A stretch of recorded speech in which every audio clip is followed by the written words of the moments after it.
Hello guys, good morning everyone.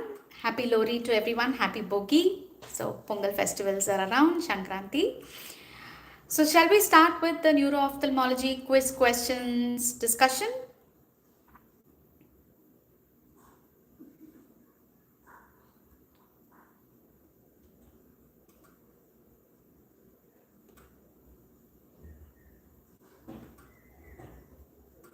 All right, so we'll start with the first question, which is convergence retraction nystagmus is seen in.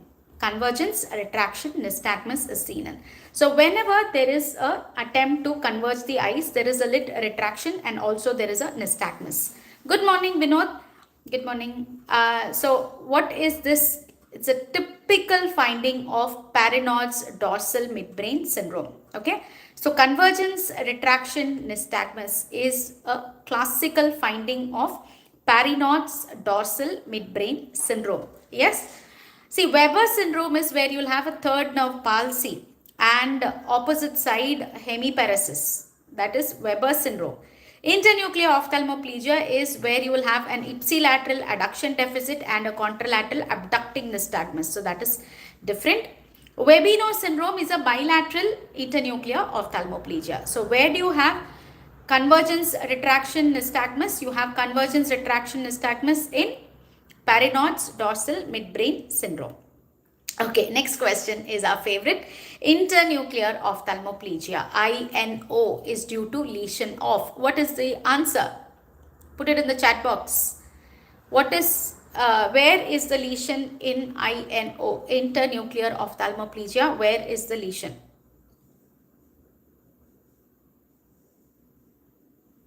Abducens nucleus, Edinger-Westphal nucleus, medial longitudinal fasciculus, pretectal nucleus. These are your options. Where is the lesion in internuclear ophthalmoplegia? Abducens nucleus, Edinger-Westphal nucleus, medial longitudinal fasciculus, pretectal nucleus. Good morning, beta. Pintuji, good morning. Yes, very good, Vinod. Medial longitudinal fasciculus. So internuclear ophthalmoplegia, the lesion is in MLF, that is medial longitudinal fasciculus. And what is the most common cause of INO? Multiple sclerosis. Okay, multiple sclerosis. And what is the clinical finding in internuclear ophthalmoplegia? Ipsilateral adduction deficit. This movement cannot happen. And contralateral abducting nystagmus. Okay, ipsilateral adduction deficit and contralateral abducting nystagmus. Yes, shall we move to the next question?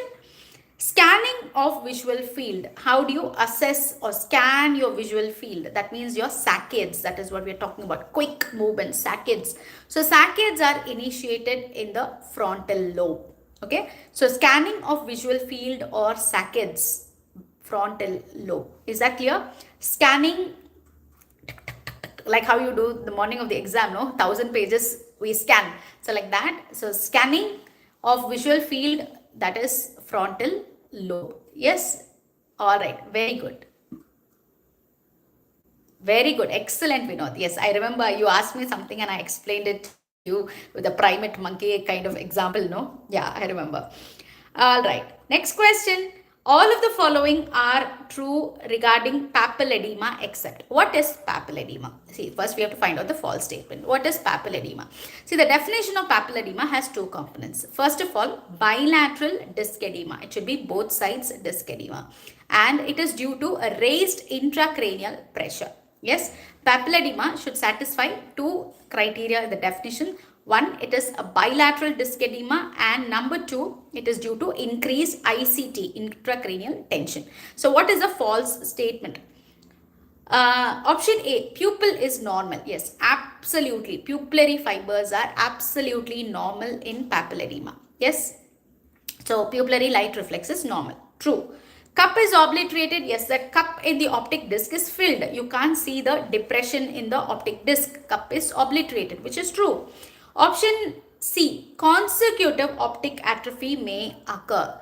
See, what is the definition of consecutive optic atrophy? When you have a retinal disease and that results in optic atrophy, that is consecutive optic atrophy. Is papilledema is retinal condition? No, it is a it is actually an intracranial thing which is reflecting in the eye.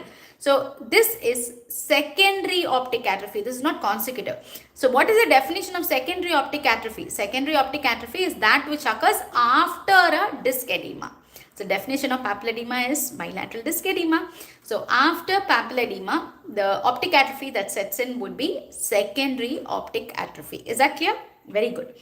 Alright, so that is our answer. We found out the answer. Option D, bilateral. Yes, I told you the definition of papilledema is bilateral. Okay. Next question. Juxtapapillary telangiectasia is seen in. So this is this word, juxtapapillary, around the optic disc when you have dilated and tortuous vessels, telangiectasia. Typically LON, LHON, Leber's hereditary optic neuropathy. Okay, so juxtapapillary telangiectasia should ring the bell, LON. Okay, ganti bajna chahiye. So it has to be LON. Juxtapapillary telangiectasia is seen in Leber's hereditary optic neuropathy. Is that clear? Nothing else. So that is Leber's hereditary optic neuropathy. I've told you there are 3 M's. What are the 3 M's of LON? It is a mitochondriopathy. So that means it is a mitochondrial mutation that is involved. Now, whenever it is mitochondria, it is going to be maternally inherited. Yes, we inherit the mitochondria from our mothers. So the mutation also and the disease also comes through the mother. So maternal inheritance or transmission. And mostly males are affected. Females are usually the carriers. So the affected patients are usually males. So these are the 3 M's of LONs. Okay. Next question. Which of the following is or are affected in optic neuritis? So what are the clinical findings of optic neuritis basically?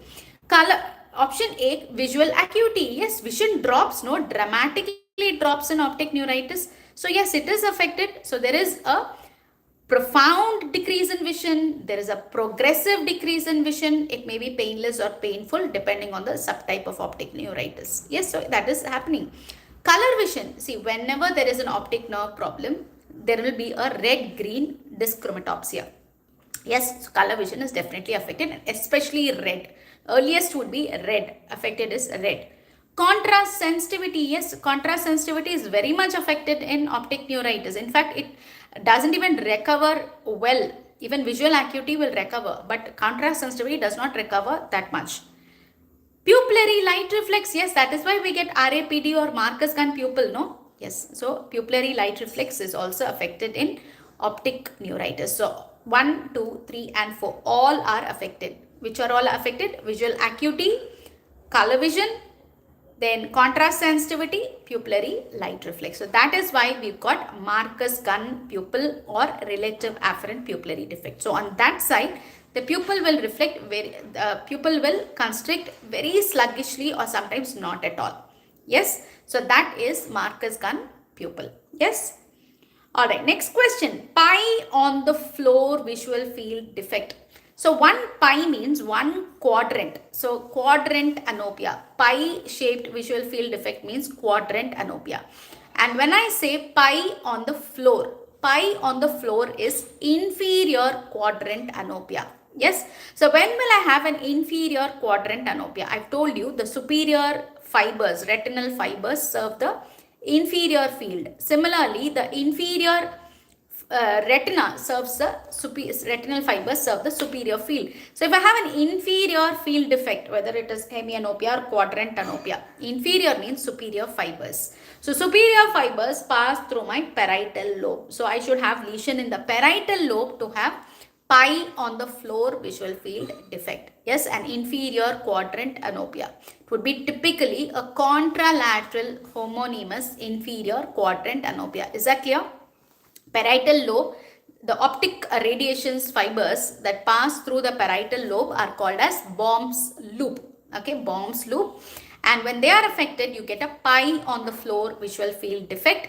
That is your contralateral homonymous quadrant anopia. Is that clear? If we have a temporal lobe lesion, we will have a pie on the sky, pie in the sky visual field defect, or a contralateral homonymous superior quadrant anopia. Okay, so temporal lobe is the inferior fibers, the Meyer's loop. Yes. All right. Can we go to the next question? Treatment or choice for arteritic AION. What is AION? Anterior ischemic optic neuropathy. AION. So in AION, we have two types, arteritic and non-arteritic. Arteritic AION is an ophthalmic emergency. Okay, please remember, arteritic AION is an ophthalmic emergency. Patient presents with a sudden painful loss of vision. Okay, a sudden painful loss of vision, and the most common cause of arteritic AION is giant cell arteritis, GCA. So what is the treatment of choice for this GCA causing the arteritic AION? Yes, very good. We know. So it is systemic steroids. Okay, the same protocol that we give for optic neuritis, that same 3 plus 11 days of systemic steroids we're going to give. So what is this 3 plus 11? First 3 days you're going to give intravenous methylprednisolone. The next 11 days we're going to give oral prednisolone. Okay, so first 3 days it will be IVMP followed by 11 days of oral prednisolone. So that is the protocol for optic neuritis. The same will follow for arteritic AION itself, which is a ophthalmic emergency. Is that clear? Okay, moving on to the next question. Toxic optic neuropathy may occur due to all except. So there are a lot of drugs causing toxicity. So they are asking which is not causing. Linezolid, guys, linezolid is very, very important. It causes toxic optic neuropathy. Yes. Amiodarone. Yes, amiodarone causes a lot of side effects in the eye. Starting from the cornea, we got vortex keratopathy, that is your cornea verticillata. On the lens, it causes an anterior subcapsular cataract. And in the posterior segment, it causes toxic optic neuropathy, amiodarone. Yes, it does cause. Okay. Option C, vigabatrin. See, vigabatrin, that anti-epileptic drug, does not affect the optic nerve. It affects the peripheral retina, yes, but it does not affect the optic nerve. So, vigabatrin, no. Option D, isoniazid. Yes, isoniazid causes toxic optic neuropathy. Yes, very good, Vinod. So it causes toxic optic neuropathy. Yes, but answer here is, question here is which does not cause toxic optic neuropathy. So the answer would be vigabatrin. Alright, next question. Ipsilateral third nerve palsy with contralateral tremors. Okay, one option is Weber syndrome. I just told you at the start of the discussion, Weber syndrome is ipsilateral third nerve palsy with contralateral hemiparesis. Weber syndrome is hemiparesis or weakness, because it involves your pyramidal tract, your corticospinal fibers. Yes, because there is decussation. So you will have this contralateral hemiparesis in Weber syndrome. Okay, because the level of lesion is at the cerebral peduncle where your pyramidal tracts are passing. But my question is ipsilateral third nerve palsy with contralateral tremors. Okay, so tremors means something to do with your extrapyramidal structures. Yes, so not Weber syndrome. Benedict syndrome. Yes, Benedict syndrome is your oculomotor nucleus is affected along with red nucleus. So that is why you get these tremors. So the answer is Benedict syndrome. Benedict syndrome, you will have ipsilateral third nerve palsy with contralateral tremors. Okay, body contralateral tremors. Is that clear? So two things you know today. One, Weber syndrome. Where is the level of lesion? The level of lesion is at cerebral peduncle. Weber cerebral peduncle. Okay, cerebral peduncle, where you will have ipsilateral third nerve palsy and a contralateral hemiplegia or a hemiparesis. Right? Benedict syndrome is lesion at the level of red nucleus. So oculomotor nucleus and red nucleus. So you have an ipsilateral third nerve palsy and a contralateral tremors. That is Benedict syndrome. Yes. So two things for today. Alright. Okay. So we have come to the end of 10 questions discussion. So I hope this was useful for you and it continues to be useful. And what is the test for today, guys? What's the topic for today? Alright, so today we've got Squint at 6 p.m. Squint quiz at 6 p.m. on, yes, alright, thank you, Vinod. So 6 p.m. we've got the Squint quiz, and tomorrow 11 a.m. I will see you here with the discussion. All right. And yes, the Pongal or the Lori discounts are on. The Sankranti discounts are on the iMentor app. And we also have the test and discussion batches. So you can enroll for the new batch starting tomorrow, starting with Pongal. Pongal is like a new thing to come. So we have a new batch starting tomorrow. So if you want to enroll for the batch, please do let me know, and the link is there in the batch description, so you can join the new batch and start with our timetable. All right, so we have a pretty neatly packed timetable. So all right guys, so I'll see you at 11 tomorrow. Bye everyone.